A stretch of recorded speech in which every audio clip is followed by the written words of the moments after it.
Welcome to our channel. We're Darius and Ocular Grant of DIY Power Couple. In this video, you'll go from carpet to vinyl plank flooring with confidence in 7 steps. Installing vinyl plank flooring as a beginner can be overwhelming. We'll show you what to expect to make your DIY project as easy as possible. Stay to the end to see a cost breakdown. Hey guys, we'd love to connect with you on Instagram at DIY Power Couple. In preparation for this DIY, we took up the carpet and underpad. Now we're ready for the first step, prepping the subfloor. It's so important that your subfloor is clean, dry, and level. We decided to install ProCore Plus vinyl plank flooring that you can easily find at Lowe's. These planks have a tongue and groove interlocking mechanism. Their wood look and feel is nice, and they have an underpad attached for a quieter sound. These planks were a perfect option for our son's room because they are so durable and easy to maintain. Plus, they're scratch and stain resistant.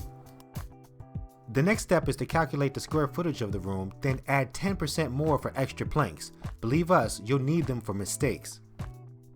Now you can determine how many boxes of vinyl plank flooring tiles you need. For our room, we used 7 boxes. We then chose a premium 1.5mm underlayment to give our concrete subfloor a required moisture barrier. We picked up 2 boxes and some underlayment tape. The nice thing is that you can purchase all of your vinyl flooring installation tools in one place. Here's a supply list to help you. Remember, renting power tools is an option if you don't have them. We're ready to lay down the underlayment. Guys, this one costs a little more for premium, but it is very beginner DIY friendly. You simply unfold it, cut it to fit, and tape the seams. Our little helper really enjoyed how comfortable it felt. Yes, she did, and we were all surprised that there was no more echo in the room. In our opinion, this next step is the most important, and that is to plan your installation. Really get a feel for your room. Here's what we did.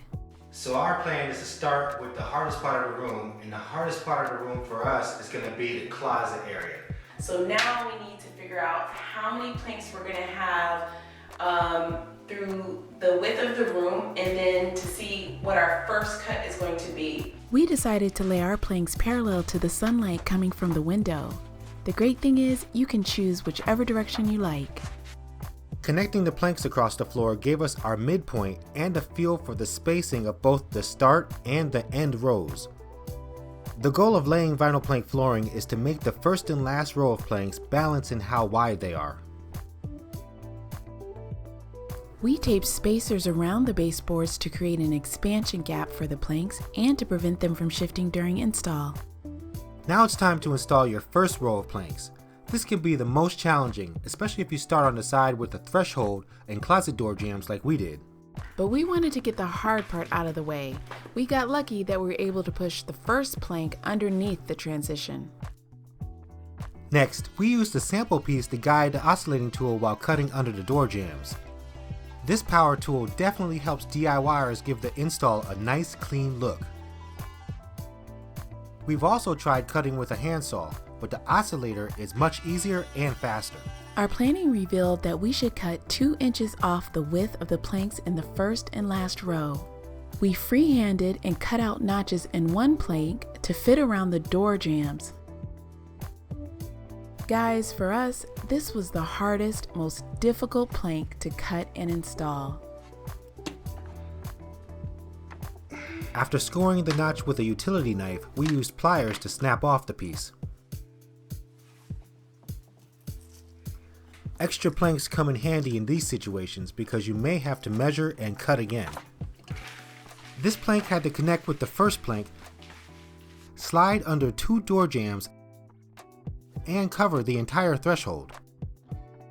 We had to keep the row straight so the last plank in the row will connect.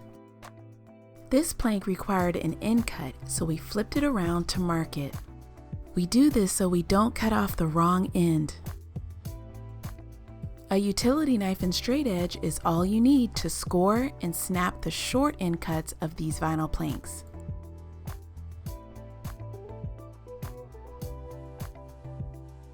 We should have laid it down and bent it instead of snapping it on our knees. We'll show you why coming up. Keep all of the cut pieces because you can use them to start your next row. We flipped the plank back around to check the spacing because it was time for a long cut. We used the circular saw to cut 2 inches off the width. This was the easiest way for us to cut a clean, straight line. You can use a utility knife and straight edge, but it's so much harder. Once the plank was in, we used a sample piece and rubber mallet to tap the seam together, and we were done with the first row. These next 3 rows are where you'll find your flow and learn from any beginner mistakes. For example, the plank that we snapped with our knee is the start of this row. However, the corner groove is cracked because of how we snapped it. The tongue and grooves of these planks are delicate, so you want to handle them with care. Thankfully, we were still able to interlock the next plank. Adding weights helped us keep the rows straight. The next row started with a cut piece whose seam was at least 8 inches apart from the previous row. At this point, you're getting familiar with how the planks interlock. Even if you have a piece that you damaged while cutting, you can still use it on another row. We used this one at the end of a row that needed a smaller plank. We simply cut the damaged end part off and made it useful again.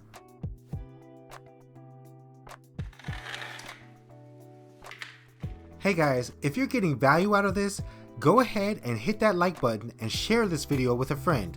We appreciate it.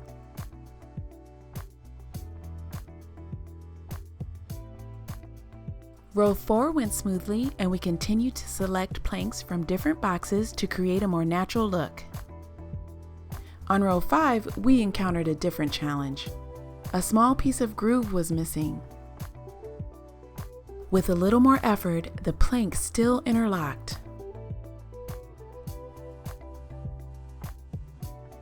We flipped over a piece of plank to protect the tongue and groove while we tightened the joints. This was done by gently tapping the pull bar with a mallet. You can see how the seam tightened and aligned to prepare for the next row. By now you have overcome beginner DIY challenges, and it's now time to lay the rest of your planks. Here's a couple of tips. You could use a box of planks as a weight, or you can stand on them to keep the rows straight. To maintain a clean installation area, you can use a mini vac to suck up all the debris from previously cut planks.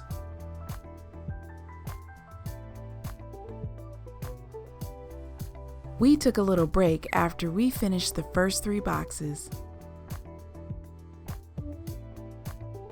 We continued installing our vinyl plank flooring, and we were prepared for the last row. From the plan, we knew it was time to mark and cut 2 inches off the last row. In reality, it was a little less, but the install still looked balanced. Now we'll move on over to the closet. The main difference in here was how we connected the planks. The tongue side of the plank was now exposed, so we sort of slid the planks underneath to connect. Once all the planks were installed, we tightened the joints and removed the spacers. The 7th step is replace or add your baseboards and trim. We kept our baseboards on, and we added new quarter round trim molding by gluing the quarter round to our baseboards and not the vinyl plank flooring. Seeing our DIY project come together boosted our confidence and made us feel good. We were so pleased at how this new flooring updated the look of our son's bedroom. We especially love the color and oak wood look of these planks.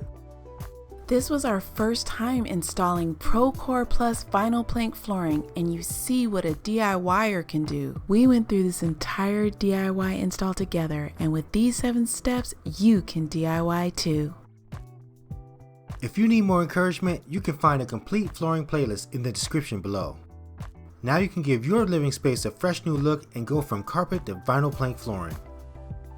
Here's a cost estimate for this vinyl plank installation project. DIY Power Couple YouTube channel is your source to help you unleash your inner DIY power.